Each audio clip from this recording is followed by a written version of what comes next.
A Christmas Hornpipe by J.R. Dullard, as channelled through Bob Lever.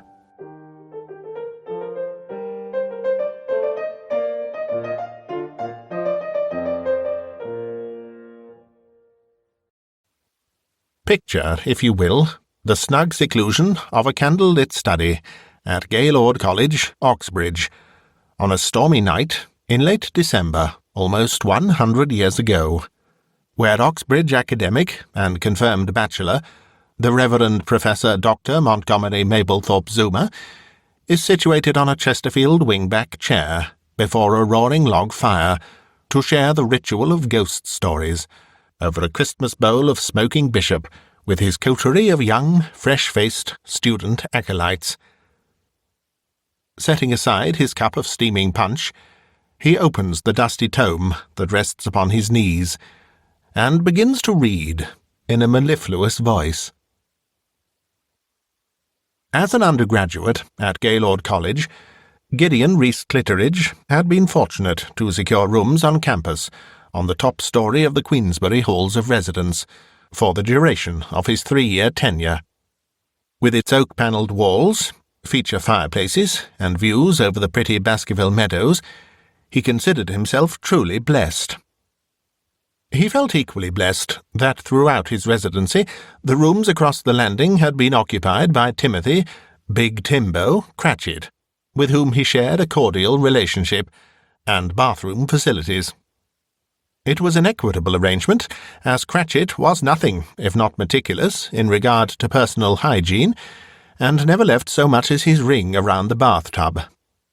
Timbo did, however, have the vaguely unnerving habit of entering said bathroom without knocking, with alarming regularity, whilst Gideon was at his ablutions.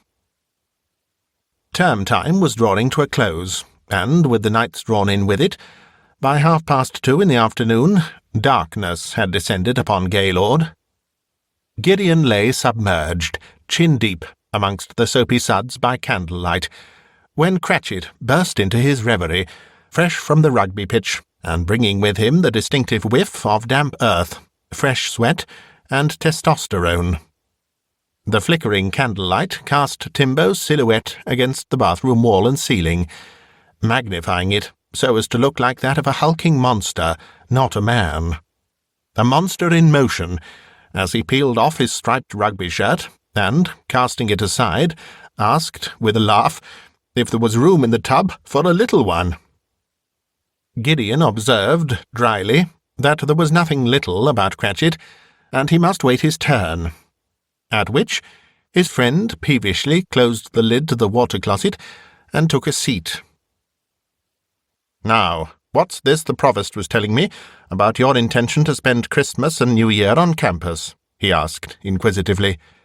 "You certainly kept that one quiet." Gideon frowned. There were things he'd rather not discuss, even with as trusted a friend as Tim, his strained relationship with his family being one of them. "Oh, you know, I get the college library all to myself, and then there's the Provost's yearly ritual of Christmas ghost stories." "You could, on the other hand, do me a great favour." Gideon arched an eyebrow. "A favour? What sort of favour?" "I've told you before of my Uncle Scrooge." "Your benefactor? Yes, often." "More of a second father, really. At any rate, the custom is for me to spend Christmas with him. He is a jolly good sort and all, but I was rather hoping you might join me. Company, don't you know? He is somewhat housebound these days, and I thought perhaps we could venture out at times and explore the city." "But aren't your parents usually in attendance?" "Normally, yes, but they're off up north, doing missionary work in Barnsley this Yuletide, so I dare say it'll just be him and I, for the most part. Oh, do say you'll come." "Well," Gideon began. Cratchit didn't wait for him to finish, and, darting from his seat, thrust a meaty paw under the bathwater, and shook Gideon firmly by the hand, whilst professing his profuse thanks. "I didn't say yes, and that is not my hand," Gideon replied. Timbo yanked back his arm and blushed. "But you will?" won't you?" "If you insist." "I do." "Then it is settled." The train from Oxbridge arrived at Paddington Station amidst a flurry of snow. The two young gentlemen took a hansom cab to Cornhill, stopping on a side street nearby at the black-gated entrance to a gloomy cobbled yard. Having alighted, they passed through, Timbo leading the way, each carrying their portmanteaus, and, much to Gideon's surprise, came upon an 18th-century mansion, which was tucked away where it seemed to have little business to be. Once standing outside the frontage, however, it was clear that here was an oasis of calm amidst the hurly-burly of city life. The exterior of the building appeared to have been lovingly and lavishly maintained, in contrast to the buildings that abutted it, which not only seemed to have seen better days, but had almost all been exclusively given over to merchants' offices. Built of red brick over 5 floors, with sash windows, framed by lighter brick that stood either side of the impressive front door, which, in turn, was painted a glossy black, and bedecked with an extremely large, impressive, and highly polished brass door-knocker. Timbo skipped up the 4 stone steps to said entrance, and had no sooner raised one hand to the knocker to announce their arrival than the door was opened wide by a short, stout, elderly woman, who looked up at the young master and beamed, revealing a set of ebony and ivory teeth, reminiscent of a grand piano keyboard. "Why, if it isn't your great kind self, Master Cratchit," she cried. Then her smile faltered. "Oh, sir, 'tis your Uncle Scrooge." And she fell forward into his arms, weeping uncontrollably. Gideon darted forward, in fear of the pair tumbling down the steps, but Timbo had everything under control. With all the gentle agility of a rugby left-winger, he swept her off her feet and carried her, under his arm, over the threshold and into the beautifully appointed interior, leaving Gideon to bring up the rear with their luggage, placing it in the hall and closing the door to the winter chill behind them. He swiftly followed the ceaseless wailing and was led into the welcoming warmth of the front parlour, just as Timbo laid the woman on a chaise longue, went down on one knee beside her, and began to pat her hand. "My dear Mrs. Chuff, why do you take on so?" Her wailing only increased in volume. Timothy turned to Gideon. "Quick," he urged, "a glass of water. The woman is hysterical." Gideon spied a jug and glasses on the dresser, and filled a tumbler to the brim. Handing it to his friend, he was somewhat alarmed when Cratchit took a sip himself, before throwing the remaining contents into the face of the prostrate housekeeper.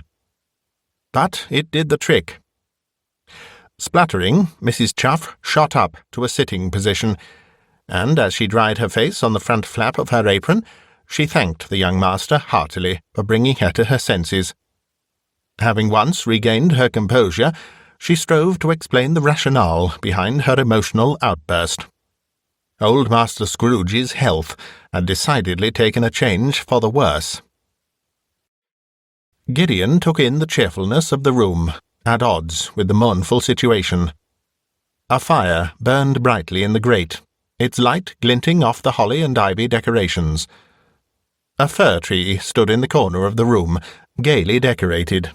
Indeed, the whole room seemed to pulsate with Christmas joy. Having collected herself, he heard Mrs. Chuff offer to take them up to see the dear old dilapidated master. She led them into the hall and up the sweeping staircase. It was broad and impressive, wide enough to drive a hearse and horses up, Gideon observed, somewhat ghoulishly. They entered the old master's closet, and there he lay upon the 4-poster bed, the bed-curtains drawn back on their brass rings, and each tied to one of the ornately carved wooden bedposts. His eyes closed, his head in repose, grey hair splayed upon the pillow, his wrinkled hands folded atop the eiderdown. The 3 formed a semicircle alongside, and stared down at the prostrate body, as if grieving beside an open grave. Mrs. Chuff observed. "He's breathing very queer, when he does breathe at all." "Has the doctor seen him?" Cratchit inquired. Mrs. Chuff nodded. "He left shortly before you young gentlemen arrived. He didn't stay long. Took one look and said he was a goner for sure, and that he couldn't stop, as he had another appointment at the brewery. Was hardly worth him turning up, apart from his fee, he said. Honestly. And with what they charge for house calls. Daylight robbery, if you ask me." Oblivious to her ranting, Cratchit stepped forward and took his uncle's hand in his, leaned forward, and, Gideon noted, with a gesture of uncharacteristic gentleness, Tim kissed the old man lightly on the forehead. It was at that moment Uncle Scrooge opened his eyes. "Tim?" he sighed. "Yes, Uncle. Home for Christmas." "I'm glad, my boy." Can I get you anything, dear Uncle?" "Willie," Ebenezer gasped. "Only Willie." "Willie?" Tim responded. "Willie who?" His uncle began to reply, but slipped once more into unconsciousness. Cratchit let go of his hand and stepped back. "He wants Willie," he stated, puzzled. "Do you know of any Willie, Mrs. Chuff?" "Willie?" she replied. "I don't know no Willie, I'm sure." She shook her head. "I fear he's delirious, sir. Pay it no mind, sir." But Cratchit was unconvinced. At dinner, Gideon found he could not help but refer to the tenderness Tim had exhibited towards his uncle. "I am immensely fond of the old man," Cratchit admitted. "Who wouldn't be?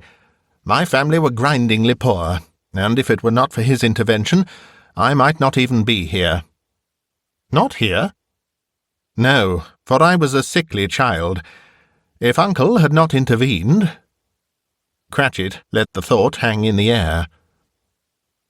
"Even if I had survived, the most I could have hoped to achieve is to be clerk on a few shillings a week." He took a sip of wine and considered. "No, he was a saviour to me. I hold him in the highest regard." "A good man indeed," Gideon observed. "It was not always so," Timbo chuckled. "He was something of an old reprobate at one time, I do believe. Then something magical happened, a transformation. Nobody knows quite how or why, save for himself, but it occurred 15 years ago this very night."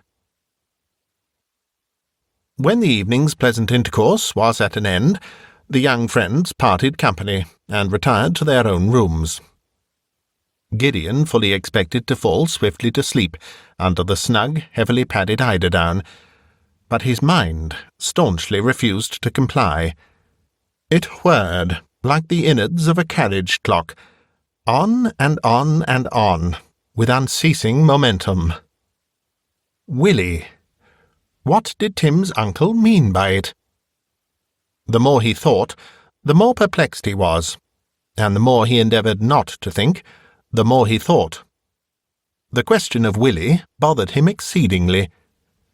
Every time he resolved within himself to go to sleep, his mind flew back again to its first position, and presented the same problem to be worked through again. Finally, he drifted into a form of half-sleep, feeling as if he was perched on the edge of a yawning chasm, into which he would inevitably plunge. It was then, as he lay on his side facing the wall, that he had the peculiar impression that someone had climbed under the covers at his rear, followed by the further impression that that someone was now spooning him from behind. Then, the queerest sensation of all, that of a tongue licking his ear from earlobe up to the crown. He lay petrified, stiff with alarm. Then he heard the voice, a gruff, rasping, and unmistakably masculine voice, half whisper, half-chuckle. It asked, lasciviously, "Are you up for a game of blanket hornpipe?" Gideon screeched in panic, and, sitting bolt upright, turned to see nothing, for there was no one there, and nothing to see. By breakfast time, Gideon had almost managed to persuade himself it had been nothing more than a troublesome dream. Had it not been for Tim remarking on hearing a cry in the night, he might have dismissed it entirely. But, upon reflection, he doubted it. After breakfasting, they decided to venture into the city, for, as Big Tim had observed, Christmas was not Christmas without presents, and they had brought none with them. They set out on a leisurely stroll into the heart of the city, during which Gideon, reluctantly, took the opportunity to unburden himself of the unsettling experience of the night before. Having checked to see they were not being observed, Tim cupped his friend's left buttock and squeezed it firmly, whilst assuring Gideon, at the same time, not to worry, as it was, in all likelihood, just wishful thinking. Then Cratchit threw up his hands, threw his head back, and laughed uproariously at Gideon's mortified expression. Recovering his composure, Gideon could not help but join in with his friend's amusement, for, truth be told, he had never known a man more disarming, nor so blessed with such an infectious a laugh as Tim's ribald, though good-natured one, was. They parted on the main thoroughfare that Christmas Eve morning, agreeing to meet back at the church gates in an hour, and proceeded to set off in opposite directions. Shopkeepers or their assistants had shovelled snow from the pavement in front of their establishments into the street, and sprinkled salt upon the path to ensure safe passage. The sky was heavy with the portent of yet more snow to come. Yet there was cheerfulness abounding. All manner of shops were resplendent and bustling with eager shoppers. The smell of roasting chestnuts and mulled wine perfumed the air.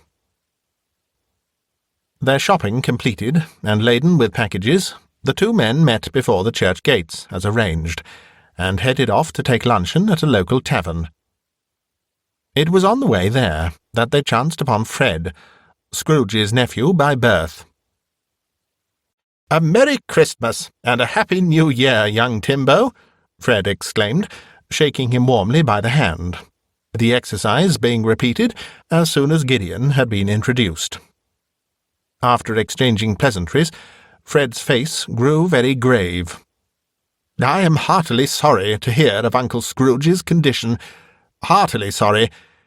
If there is anything I can do—" Tim assured him there was nothing to be done but wait. "I'm sorry we can't dine with you tomorrow, as per tradition, but my wife is soon to go into labour, and has taken to her bed. She does so appreciate me shouting encouragement up the hall stairs while she's birthing, you understand," Fred added, apologetically. "If he requires anything, do say you will let me know." "The only thing he seems desirous of is a Willie," Cratchit responded. "Willie? Willie who?" Fred looked genuinely confused.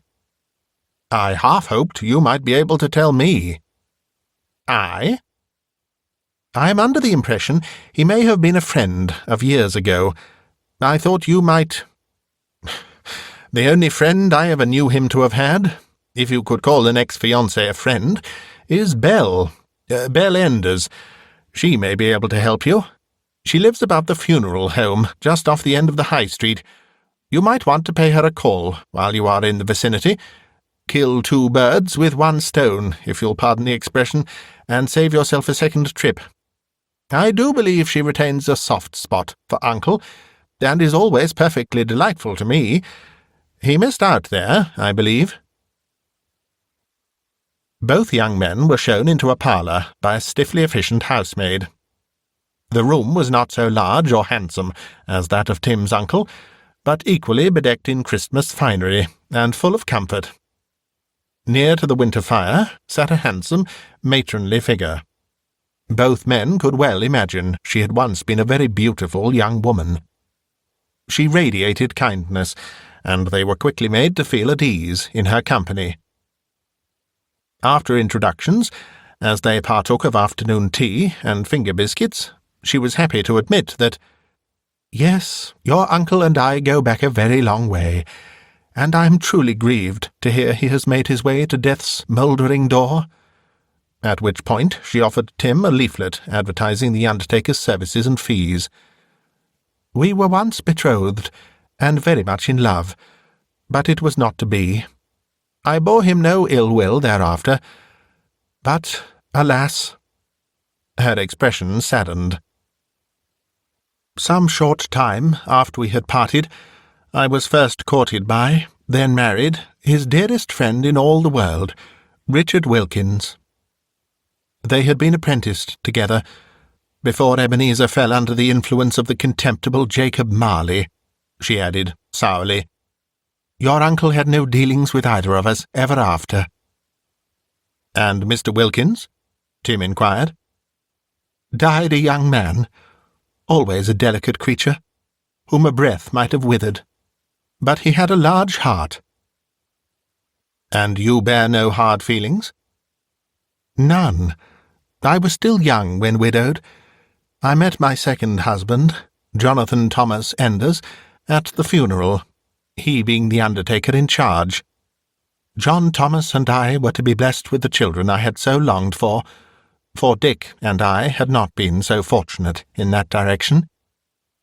Her eyes dimmed, and her nose and lips twisted, as if a bad smell had suddenly entered the room on the wave of an unwelcome draught. "John Thomas was a great comfort to me, and exceedingly virile. Since his own recent passing, our 14 offspring are my greatest comfort in the winter of my old age." And at the mention of her progeny, her dear eyes regained their sparkle. "More tea?" Cratchit took the opportunity to pose his question. "Might you be aware of any other old friend of my uncle's acquaintance? Someone called William." "William?" She shook her head. "No, not that I recall." "Or Willie?" Gideon interjected. "Oh, Willie!" she ejaculated. Yes, of course. It was Ebenezer's pet name for my Dickie. Willie Wilkins, you see." Upon returning home, Cratchit retired upstairs to spend time with his uncle, and Gideon to his room to wrap presents.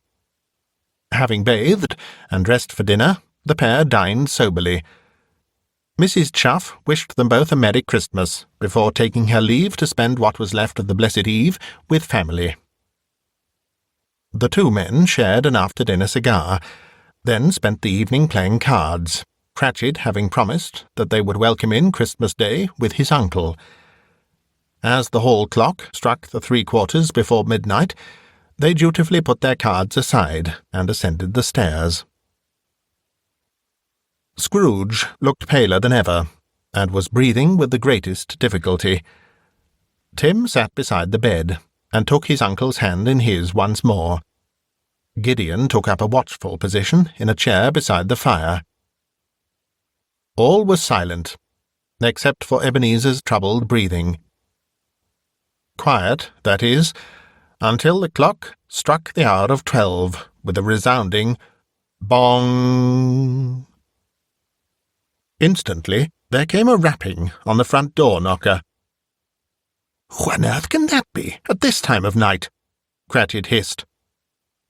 The clock continued to sound the 12 chimes, whilst the rapping became more and more insistent, reverberating through the entire house, to a point in which it felt the very walls were shaking and liable to collapse.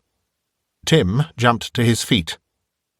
"No, you stay here. I'll go," Gideon told him, exited the room, and raced hurriedly down the stairs.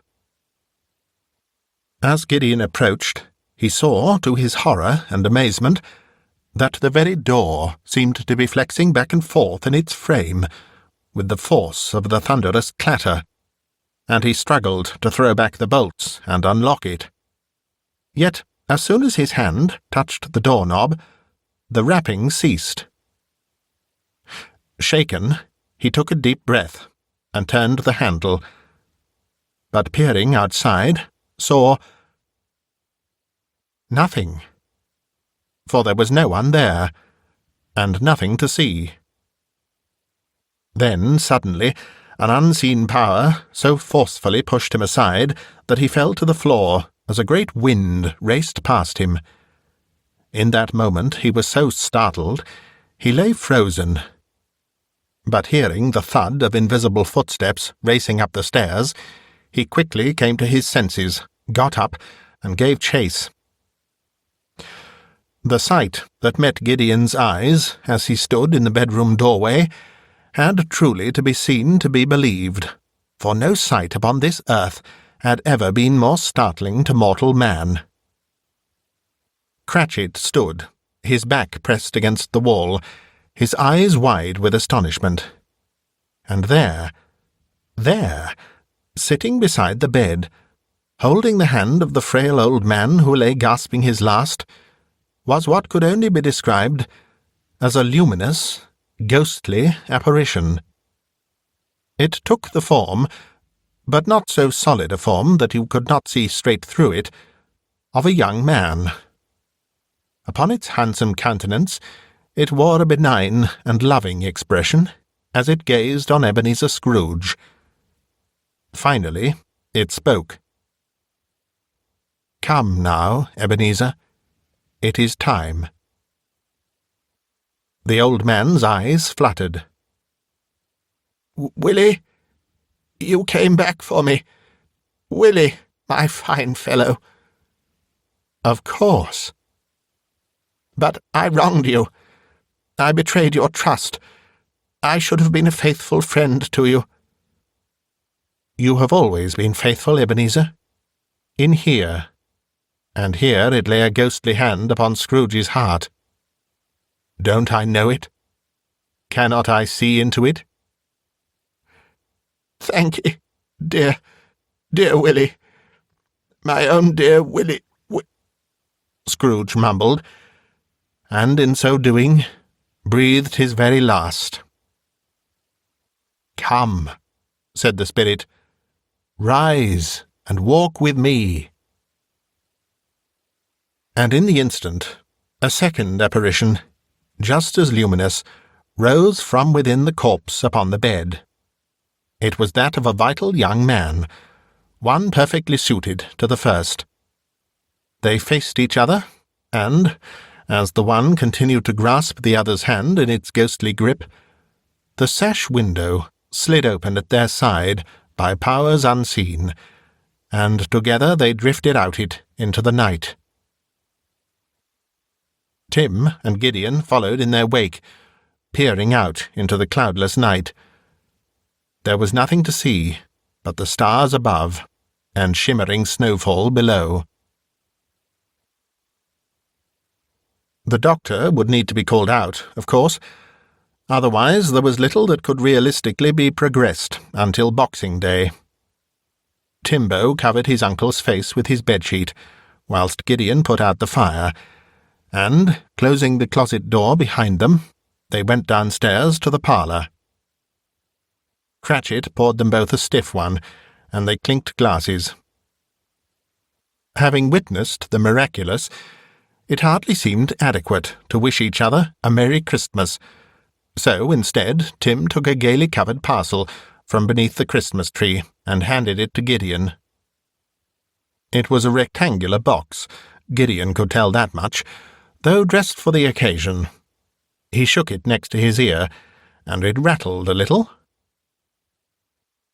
Timbo watched Gideon undo his handiwork, untie the bow, tear off the pretty paper, lift the lid, and take the gift out of the folds of tissue within. Gideon stared at the object in his hand. It was a wind instrument consisting of a single reed, a small diameter melody pipe with finger holes, and a bell made from animal horn. "Is this what I think it is?" he asked. "If you mean a hornpipe, it is." Gideon laughed. I thought it might come in handy, should you be troubled by another night visitor," said Cratchit. "How so?" "Well, I'm only in the next room. You could alert me. You do know how to alert me, don't you?" Gideon shook his head.